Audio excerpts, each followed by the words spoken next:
माँ कहलियनि कि जे हमरा मामाके फोन आयल छलै। हाँ, तखनसँ हुनकेसँ बतियाइ छलियनि। हमरा मामाके बेटा सबके उपनयन छै।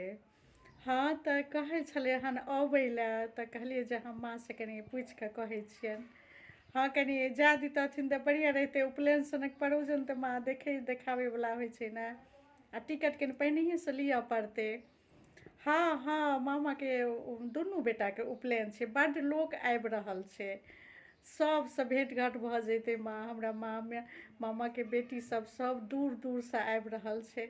आ हमरो फोन केलखिन हन आ कहलखिन हन जे आबैए लए। हिनकोसँ बात करा दितियै, लेकिन हम कहलियै पहिने हम बतिया लै छियै तखन बाते करा देबनि।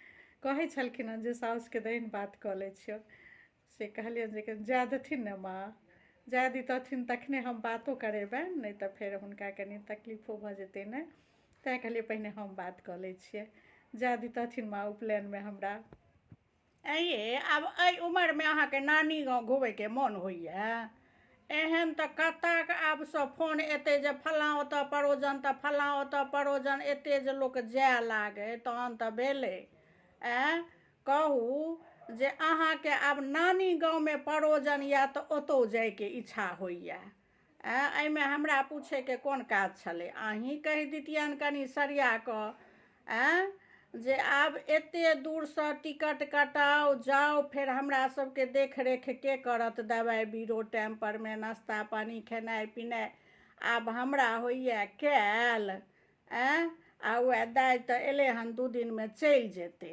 दाइ कोनो रहै लए एलै हन जे हमरा देखरेख करत? ओ तऽ वएह आब काल्हिए चलि जायत। आ हमरा देखरेख के करत दुनू बूढ़ा बूढ़ीके? अहीँ कहियौ तऽ। अहाँके खाली अपन नानी गाँवमे या नानी गाँवमे या नानियो गाँवमे देखलियै हन एहि उमरमे लोकके जाइत यै? ई कोन बात भेलै जे आब एखनसँ जतेक इतियोत पितियोत अरिजन परिजन हेतै सबमे दौड़ दौड़ जे अहाँ जेबै, से केना हेतै? अहीँ कहियौ तऽ। एतेक जे दौड़ दौड़ कऽ परोजन ओहिना होइ छै? उपनयन सनक परोजनमे कतेक खर्चा बर्चा, कतेक फल्लाँ चिल्लाँ। मना कऽ दियौ, जाइके नहि छै काज। माँ, भौजी घरमे कानै छै, तू हुनका उपनयनमे जाइसँ मना कऽ देलही, नानी गाँव जाइसँ? माँ, एहि सबमे परोजनेमे तऽ लोक कनि जाइ छै। आ कतेक लोक इदागरी बिदागरी होइ छै, सबसँ कनि भेँट घाँट हेतै।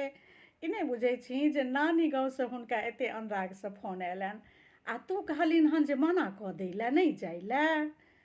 हम 2 दिन लए एलियौ हन तऽ हम 10 दिन रहि जेबै, बुझली? तोरा अगर नाश्ता पानी दवाइ बीरोके दिक्कत हेतौ तऽ हम रहि जाइ छियौ, बुझली? लेकिन भौजीके जाय दही ने। हुनका एतेक अथी अनुरागसँ फोन केलकनि हन, और तहन मामा तहन तू नहि जा। अच्छा, नानिये गाँव ओ फेर कहिया जेथिन से कही? एखन उपनयन छै तऽ अपन चलि जेथिन, आ सबसँ भेँट घाँट भऽ जेतै।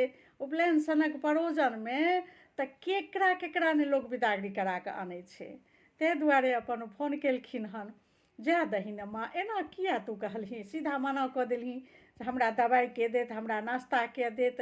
अच्छा, हम रहि जाइ छियौ बस तोरा दवाइ आओर नाश्ता लए, लेकिन भौजीके जाय दही उपनयनमे। एना नहि बाजही, हर चीज सीधा मना कऽ दै छिही। देखी तऽ एहि लए कानै लए गेलै हन घरमे, हुए लए। अच्छा, तू आब रहबे तऽ रह, तहन दुनू माय बेटी रहब। जेतै तहन कहीं नहि कानै लए, जेतै तऽ चलि जाइ लए। हाँ हाँ, कहीं जाइके मोन छै तऽ अपन जेतै अपन नानी गाँव। तोरा खाली रहऽ पड़तौ, बुझले? आ माय बेटी अपन रहब चैनसँ।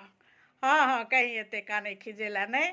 उपनयन छियै, जाइके एतेक मोन छै तऽ हम तऽ बुझलियै जे अपन कहबै नहि तऽ नहि जेतै। आब एतेक मोन छै तहन जाय दिहे। तू रहैके कहै छऽ तहन तू रहऽ। हाँ हाँ, रहऽ तहन जाय देबै।